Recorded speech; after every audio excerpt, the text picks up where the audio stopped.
Hi అండి, welcome back my channel veg foodies RJY. ఇప్పుడు present బాగా ట్రెండింగ్లో ఉన్న స్క్విడ్ గేమ్ ఉంది కదా, దానికి సంబంధించి స్క్విడ్ గేమ్ కొరియన్ నూడిల్స్ వచ్చాయండి, రామెన్ నూడిల్స్.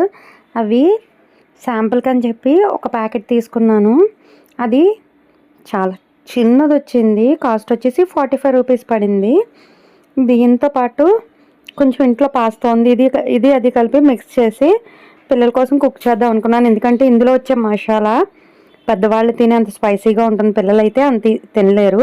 అందుకోసం చెప్పి ముందుగానే ఇంట్లో ఉన్న పాస్తాని కొంచెం వాటర్ వేసేసి ఈ రామెలో ఉన్న కొంచెం మసాలా పౌడర్ ఇంకా కొంచెం కారం వేసేసి ఉడకపెట్టి పక్కన పెట్టేసి ఇందులో ఉన్న నూడిల్స్ తీసేసుకొని హాట్ వాటర్లో వేసేసి ఇది కుక్ అవుతున్న టైంలోనే విడిగా ఒక ప్యాకెట్ ఇచ్చారు వెజ్జెస్తో. ఆ వెజ్జెస్ కూడా యాడ్ చేసేసుకొని ఇప్పుడు నేను ఆల్రెడీ ఉడకపెట్టిన పాస్తా ఉంది కదా, ఈ పాస్తా అన్నది ఇందులో వేసేసి రెండు కూడా ఈవెన్గా కుక్ అవుతాయి. పాస్తా అన్నది చాలా హార్డ్గా ఉంటుంది, ఎంత ఉడకపెట్టినా కూడా సాఫ్ట్గా అవ్వదు. కాబట్టి ఈ నూడిల్స్ అనేది 2 మినిట్స్లో కుక్ అయిపోతాయి కాబట్టి ప్రాబ్లం ఏం లేదు.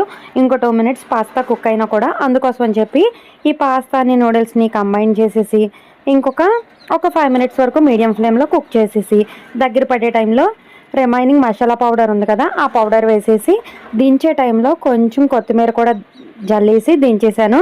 మీకు నచ్చితే ఇందులో స్ప్రింగ్ ఆనియన్స్ కూడా వేసుకోవచ్చు. ఇంకా స్ప్రింగ్ ఆనియన్స్ ఇంకా ససిమీ సీడ్స్ ఉంటాయి కదా, నువ్వుపప్పు, ఈ పప్పు కూడా వేసేసుకొని సర్వ్ చేయొచ్చు. చాలా టేస్టీగా ఉంటుంది. ఇదైతే కర్రీ టేస్ట్ వచ్చిందండి, చాలా బాగుంది. ఇది మీరు ట్రై చేసి ఏ విధంగా ఉందో కామెంట్ చేయండి. సబ్స్క్రైబ్ చేయడం మాత్రం అస్సలు మర్చిపోవద్దు. Thanks for watching.